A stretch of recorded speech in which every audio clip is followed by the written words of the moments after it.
Hello viewers, வணக்கம். Welcome to fight club. So இன்றைக்கி 28 March 2025 daily news analysis தான் இப்போ நம்ம பார்க்க போகிறோம். சரியா? ஸோ ஃபர்ஸ்ட் நியூஸ் என்ன அப்படின்னு பார்த்தீங்கன்னா, இப்போ யூஎஸ் நமக்கு கண்டினியூஸாக டேரிஃப் போட்டுகிட்டே இருக்காங்க. நமக்கு ரியாக்ஷன் என்ன, அதுக்கு நம்ம என்ன ரியாக்ட் பண்ண போகிறோம், ஓகேவா? அப்படி நம்ம ஏதாச்சும் ஒரு ரியாக்ட் பண்ணுறோம் அப்படின்னாலும் அதை எல்லாத்தையும் கன்சல்ட் பண்ணி தானே பண்ணணும். ஏன் அதை பற்றி பார்லிமெண்ட்டில் பேசுகிறது இல்லை அப்படின்னு oppositions have raised a concern. சரிங்களா? அதுதான் இந்த news. Not that important, main சம்மந்தப்பட்ட ஒரு நியூஸ் தான் இது. சரிங்களா? அடுத்து ஸோ இம்போர்ட்டட் கார்ஸ் அப்படிங்கிறதுக்கு அடுத்து 25% டேரிஃப் அப்படிங்கிறது ட்ரம்ப் அனௌன்ஸ் பண்ணியிருக்காரு. ஓகேங்களா? இது குறிப்பாக கனடா இந்த மாதிரி கண்ட்ரிஸை ரொம்ப பாதிக்கும். ஸோ அவங்க தே ஹாவ் ரிட்டாலியேட்டட். இந்த மாதிரி இப்படி பண்ணாங்கன்னா எப்படி அப்படிங்கிற மாதிரி இதுக்கு கண்டிப்பாக நாங்களும் திருப்பி டேரிஃப் போட்டு தான் ஆகணும் அப்படிங்கிற மாதிரி போயிட்டுருக்கு. So all together you are seeing A tariff war happening. இந்த டேரிஃப் வார் அப்படின்னு எடுத்துக்கிட்டிங்கன்னா இங்கே வந்து நிறையா உங்களுக்கு வந்து பார்த்திங்கன்னா குளோபல் சப்ளை செயின் அப்படிங்கிறது பாதிக்கப்படலாம். சரிங்களா? ஃப்யூச்சரில் நிறைய விஷயங்கள் நிறைய கண்ட்ரிஸை டிபெண்ட் பண்ணியிருக்கு, ரா மெட்டீரியல்ஸ் டிபெண்ட் பண்ணியிருக்கு, அது பாதிக்கப்படலாம். ஆனால் ஓவராலாக இன்னொரு பெர்ஸ்பெக்டிவில் என்ன சொல்கிறாங்க அப்படின்னா, இந்தியாவுக்கு பெருசாக பாதிப்பு கிடையாது. நம்ம இந்த இடத்துல வந்து நம்மளோட செக்மெண்ட் அப்படிங்கிறது பெருசாக டீகப்ளிங் அப்படிங்கிற ஒரு விஷயம் இருக்குது இந்தியாவை பொறுத்தவரை. So we are on a unique path அப்படிங்கிற மாதிரி இருக்கிறதுனால இங்கே நம்ம பெருசாக வரி பண்ண வேணாம் அப்படிங்கிற டாக்ஸும் போய்கிட்டு இருக்கு. ஓகேங்களா? அடுத்து Tamil Nadu government has adopted a resolution against Waqf bill. Okay, இந்த வக்ஃப் அப்படிங்கிறது என்ன அப்படின்னா, இப்போது முஸ்லிம்ஸ், அதாவது ஆஸ் பர் ஆர்டிகல் 26 எந்த ரிலீஜியஸ் கம்யூனிட்டியாக இருந்தாலும் அவங்களுடைய ரிலீஜியஸ் ப்ராப்பர்ட்டியை மேனேஜ் பண்ணிக்கலாம்.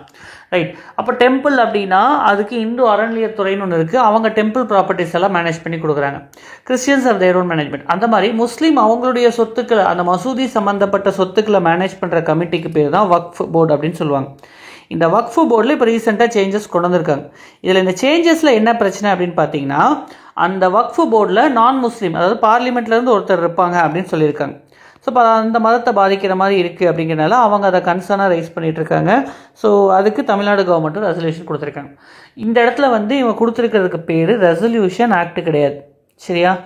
சென்ட்ரல் கவர்மெண்ட் சொல்கிற விஷயத்தை ஸ்டேட் கவர்மெண்ட் கேட்கல அப்படின்னாலோ, சென்ட்ரல் கவர்மெண்ட் ஆக்ட் கொண்டு வந்ததுக்கப்புறம் if it is not in concurrent list or ஸ்பெசிஃபிக்காக டைரக்ஷன் கொடுத்ததுக்கப்புறம் அதை மதிக்காத மாதிரி ஸ்டேட் கவர்மெண்ட் ஏதாச்சும் பண்ணாலும் ஸ்டேட் கவர்மெண்ட் அந்த இடத்துல கான்ஸ்டிடியூஷன் படி நடக்க தவறிடுச்சுன்னு சொல்லிட்டு பிரசிடென்ட் ரூல் கொண்டு வர முடியும்.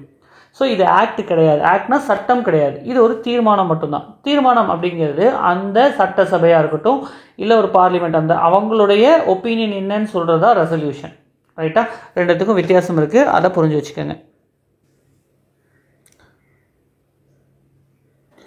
ஸோ இந்த பேஜில் இருக்கிற நியூஸ் எல்லாமே வந்து பார்த்திங்கன்னா ஜென்ரல் நியூஸ் தான், ஸ்பெசிஃபிக்காக எதுவும் கிடையாது. அதனால் ஐம் ஸ்கிப்பிங் இட்.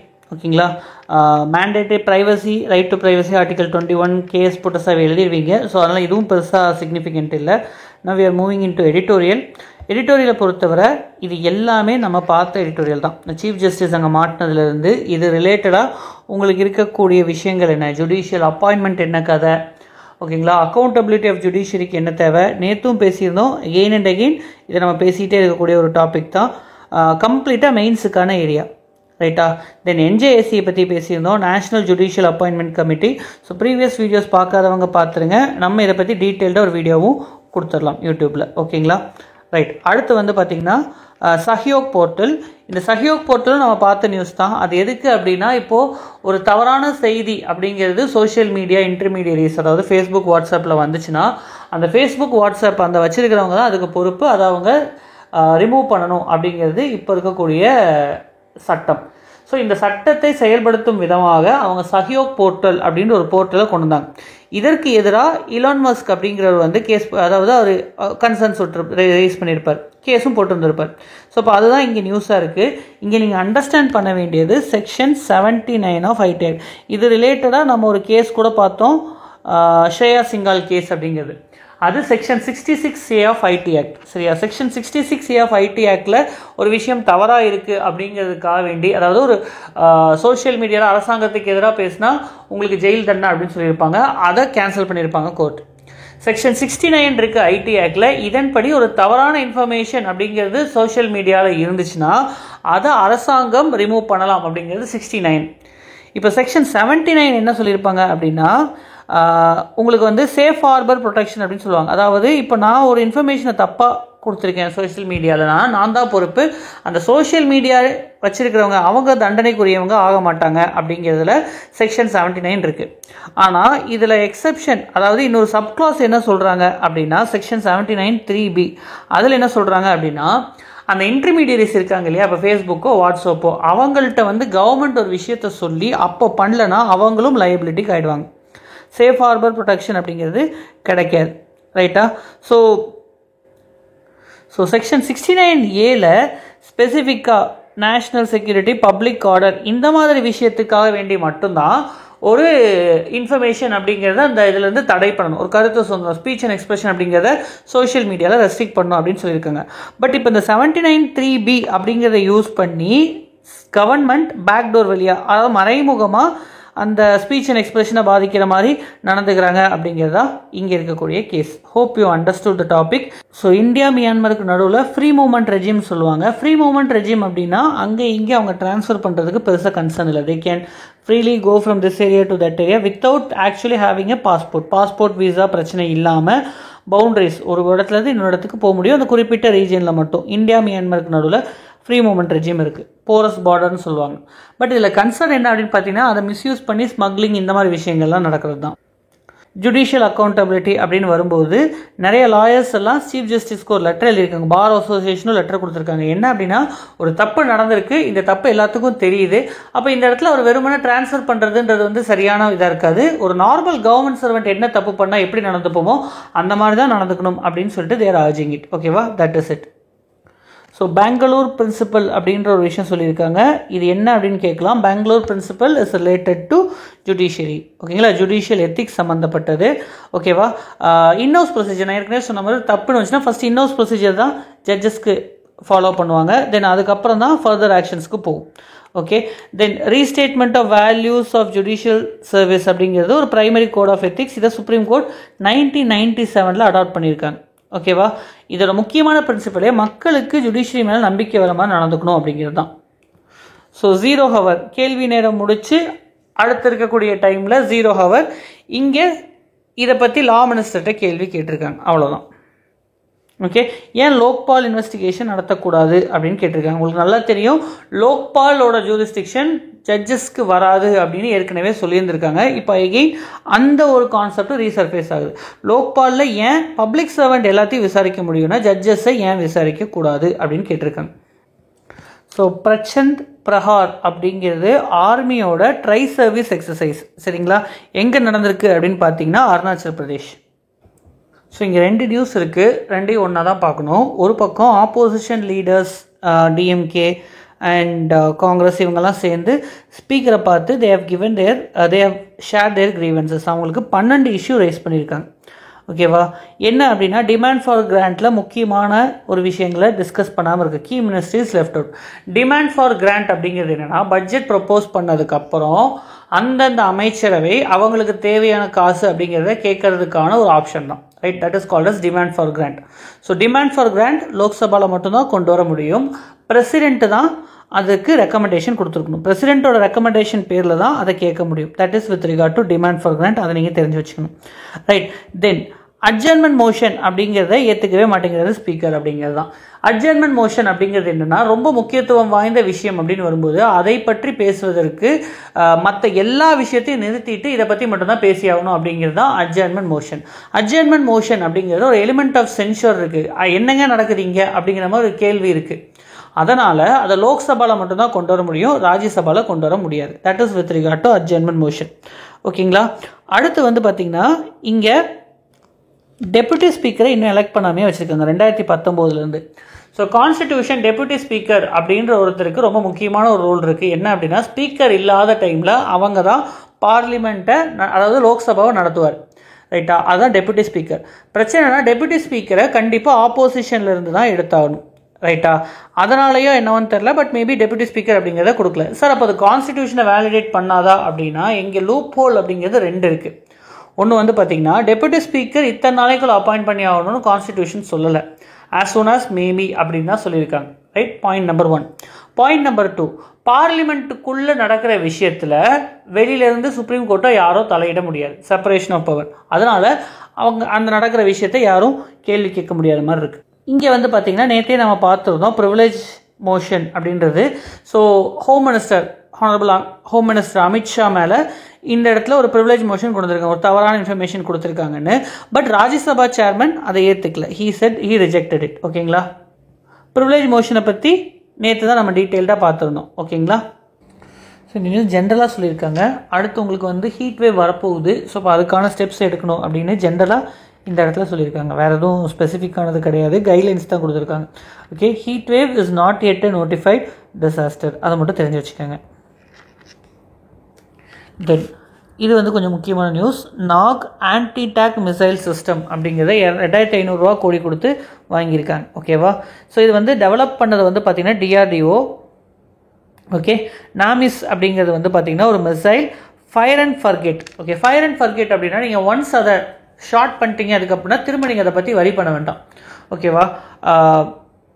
அதுலேயே you can have certain manoeuvring and all those things will available. Where நீங்கள் வந்து அந்த டார்கெட் அப்படிங்கிறது மிஸ் ஆகாமல் அதை போய் அடிக்கும். டார்கெட்டை லாக் ஆகிடுச்சு அப்படின்னா நீங்கள் அதுக்கப்புறம் திரும்ப நீங்கள் சேஞ்ச் எல்லாம் பண்ண வேணாம். ஒன்லி திங் நீங்கள் கோர்ஸ் மேபி சேஞ்ச் பண்ணலாம். க்ரூயிஸ் மிசைலாக இருந்தால் இந்த மாதிரி இருக்கிறதா உங்களோட ஃபயர் அண்ட் ஃபர்கெட் மிசைல் அப்படின்னு சொல்லுவாங்க. This is anti tank. Anti tank அப்படின்னா எதிரி நாட்டோட பீரங்கியை தாக்கி அழிக்கக்கூடிய கெப்பாசிட்டி கொண்டது தான் ஆன்டி டேங்க் மிசைல் அப்படின்னு சொல்லுவாங்க. ஓகேவா. ஸோ உங்களோட டாஸ்க் என்ன அப்படின்னா இந்தியாவில் எதெல்லாம் ஃபயர் அண்ட் ஃபர்கெட் மாடலில் இருக்குது அப்படிங்கிறத கமெண்ட் செக்ஷனில் போடுங்க.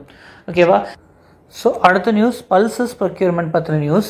பல்சஸ் உங்கள் எல்லாத்துக்குமே தெரியும், அதுக்கு MSP இருக்குது. ஓகேங்களா. அதுக்கு 100% கொடுத்துருக்காங்க. இந்தியாவில் பல்சஸ் அப்படிங்கிறது நம்ம அதிகமாக ப்ரொடியூஸும் பண்ணுறோம், அதே மாதிரி நம்ம அதிகமாக கன்சம்ஷன் இருக்கிறதுனால கொஞ்சம் இம்போர்ட்டும் பண்ண வேண்டிய சூழ்நிலையில் தான் இருக்குது. ஸோ செல்ஃப் சஃபிஷியன்சி அப்படின்னு வரும்போது பல்சஸ்க்கு வந்து இந்த 100% MSP அப்படிங்கிறது ரொம்ப முக்கியம் அப்படின்னு பேசியிருக்காங்க. ரைட்டா. நெக்ஸ்ட் வந்து பார்த்திங்கன்னா இங்கே ஆஷா ஸ்கீம்னு ஒரு ஸ்கீமை சொல்லியிருக்காங்க. PM ஆஷா ஸ்கீம் அப்படிங்கிறது என்னென்னா இப்போது ஃபார்மர்ஸுக்கு அந்த பல்சஸ் அப்படிங்கிறத அந்த MSP அப்படிங்கிற ப்ரைஸ் கொடுக்கறதுக்கான ஒரு ஸ்கீம் தான். ஓகேங்களா. இது 2025-26 வரை எக்ஸ்டெண்ட் பண்ணியிருக்காங்க, பல்சஸ் அண்ட் ஆயில் சீட் ரெண்டுத்துக்குமே. ஸோ இந்தியா தான் world's largest importer, producer and consumption. ஓகேங்களா. மூணுலேயுமே இந்தியா தான் லார்ஜஸ்ட். ஓகேங்களா. ஸோ நம்ம முன்னாடியே பார்த்த நியூஸோட கண்டினியூவேஷன் தான் இது. இப்போ US ஆட்டோமொபைல் இதுக்கெல்லாம் டேரிஃப் வச்சுட்டாங்க, ஃபார்மசிக்கும் டேரிஃப் பண்ணுறதா சொல்லியிருக்காங்க. ஃபார்மசின்னு எடுத்துக்கிட்டிங்கன்னா இந்தியா வந்து 31% டோட்டல் எக்ஸ்போர்ட் அப்படிங்கிறது யூஎஸை நம்பி தான் இருக்குது. அப்போ US அப்படி டேரிஃப் அப்படின்றத போட்டாங்கன்னா இங்கே பெரிய ஒரு பிரச்சனை வருமே, அதை பற்றி ஏன் பேச மாட்டேங்கிறீங்க? இங்கே நான் கன்வெர்ட்டபிள் டிபென்ச்சர்ஸ் அண்ட் ரெடீமபிள் அப்படிங்கிறத சொல்லியிருக்காங்க. ஓகேவா. அண்ட் அன்செக்யூர்ட் அப்படின்னா அதற்கு எந்த விதமான செக்யூரிட்டி ஆர் அடிஷ்னல் அசெட் அப்படிங்கிறது எதுவும் கிடையாதுன்றது அன்செக்யூர்ட். ரைட்டாக. டேக்ஸபிள்னா டேக்ஸ் போடுவாங்க. ரெடீமபிள் அப்படின்னா என்னென்னா உங்களுக்கு அந்த பணம் மெச்சூரிட்டி அப்போ திரும்ப கிடச்சிடும். நீங்கள் எவ்வளோ பணம் அப்படிங்கிறது வந்து கொடுத்துருக்கீங்களோ கொடுத்துட்டு பாண்டு வாங்குறீங்க. பாண்ட் அப்படின்னா நீங்கள் பணத்தை கொடுத்துட்டு ஓகேவா பாண்டு வாங்கிப்பீங்க. திருப்பி இந்த பாண்டை உங்கள்கிட்ட கொடுக்கும்போது அந்த பாண்டை திரும்ப கொடுத்துட்டு நீங்கள் அந்த பணத்தை திரும்ப வாங்கிக்கலாம். அதுதான் இங்கே லாஜிக். ஓகேங்களா. நெக்ஸ்ட்டு வந்து பார்த்திங்கன்னா உங்களுக்கு நான் கன்வெர்ட்டபிள் அப்படின்னு இருக்காங்க. நான் கன்வெர்ட்டபிள் டிபென்ச்சர்ஸ் அப்படின்னா இப்போ என்கிட்ட ஒரு 10,000 ரூபாய் கடன் வாங்கியிருக்கீங்க அப்படின்னா இந்த கடனாக மட்டும்தான் இருக்கும். நாளைக்கு என்னுடைய கம்பெனியோ எதுலேயோ உங்களுக்கு அது ஷேராக மாறாது அப்படிங்கிறது தான் நான் கன்வெர்ட்டபிள். ஈக்விட்டியாக அது மாறிடாது. சரிங்களா. ரைட். ஸோ அடுத்து green shoe option. Green shoe option அப்படிங்கிறது எதுக்குன்னா சப்போஸ் இப்போது எடுத்த உடனே இப்போ நான் ஒரு கம்பெனி வச்சுருக்கேன்னு வச்சுக்கோங்களேன், ஏபிசின்னு ஒரு கம்பெனி இருக்குது. இந்த கம்பெனியை நான் இனிஷியல் பப்ளிக் ஆஃபரிங் அப்படின்னு கொடுப்பேன். அப்போ அதை ஒரு பெரிய ஒரு நபர் என்ன பண்ணுவார்னா அண்டர் ரைட்டர் அவர் தான் வந்து இந்த ஷேரை வாங்கி மற்றவங்க கிட்டக்க கொடுப்பார். ரைட்டா. அப்போது இனிஷியல் பப்ளிக் ஆஃபரிங் அப்படின்னு வரும்போது இந்த அண்டர் ரைட்டிங்கை பேஸ் பண்ணி தான் உங்களுக்கு பணம் மற்றவங்களாம் நம்பி நம்மள முதலீடு பண்ணுவாங்க நம்மள்கிட்ட. ஓகேங்களா. இப்போ என்னென்னா இனிஷியல் பப்ளிக் ஆஃபரிங்ஸ் கொடுத்தாச்சு. அப்போது இந்த அண்டர் ரைட்டர் எடுத்தோட நிறைய பேர் சப்ஸ்கிரைப் பண்ணுறாங்க. இப்போ என்னோட கம்பெனி பயங்கரமான கம்பெனி, எல்லாரும் வாங்குறதுக்கு ரெடியாக இருக்காங்க. ஆனால் என்னாச்சு, கொடுத்தது வந்து என்னமோ ஒரு 10 பீஸ் தான். ரைட்டா. இப்போ ஒரு 10-15 பீஸ் தான் இங்கே கொடுத்துருக்காங்க. இந்த 15 பீஸை எல்லோரும் வாங்குறதுக்கு ரெடியாக இருக்காங்க. அப்போ என்ன பண்ணலாம் ஓகேங்களா. அதிகமாக போயிட்டு இருக்கும்போது அதை மேனேஜ் பண்ணுறதுக்காக கொடுக்கக்கூடிய ஆப்ஷன் தான் க்ரீன் ஷூ ஆப்ஷன். அப்போ என்ன பண்ணுவாங்க அப்படின்னா, ஸோ இன்னொரு 15% எக்ஸ்ட்ரா ஷேர்ஸை அலோகேட் பண்ணுவாங்க. இதுதான் initial public offering, green shoe option அப்படின்னு சொல்லுவாங்க. Where 50% more stocks can be allotted by the underwriter. அடுத்து இந்த நியூஸில் இந்த டேர்ம் மட்டும் பார்த்து வச்சுக்கோங்க. வெரோத்தேர்ம் ஃபார்மிக் ஆசிட் ரீஃப்ளோ அப்படிங்கிறது செமிகண்டக்டர் மேக்கிங்கில் ரொம்ப முக்கியமான விஷயம். This is related to semiconductor அப்படிங்கிறத மட்டும் தெரிஞ்சு வச்சுக்கோங்க. So places in news, Hurghada, Egypt. சரிங்களா, அங்கே ஒரு பெரிய ஒரு சப்மரைன் சிங்க் ஆயிருக்கு. ஓகே. ஸோ இந்த லத்தாக்கியா ப்ராவின்ஸ் அப்படிங்கிறது சிரியாவில் இருக்கிறது. அல் அபியாத் போர்ட் அப்படிங்கிறதும் சிரியா. சரி, அது ரெண்டு மட்டும் பிளேசஸ் இன் நியூஸில் டெய்லி நான் சொல்லிட்டே வரேன், நீங்கள் நோட் பண்ணிட்டே வாங்க. ஸோ இந்த நியூஸ் அபார்ஷன் சம்மந்தப்பட்ட நியூஸ். ஓகேங்களா. ஸோ இப்போ இதில் ரெண்டு முக்கியமான கேஸ் லாஸ் நீங்கள் தெரிஞ்சு வச்சுக்கணும். First Roe versus Wade. ஓகேங்களா, இது இந்தியா கிடையாது, இது யூஎஸில் நடந்த ஒரு கேஸ், அபார்ஷன் சம்மந்தப்பட்டது. ரைட். இந்தியாவில் பாடிலி அட்டானமி அப்படின்னு வரும்போது Devika Biswas case is a landmark judgment. இது ரெண்டும் நோட் பண்ணி வச்சுக்கோங்க. First thing.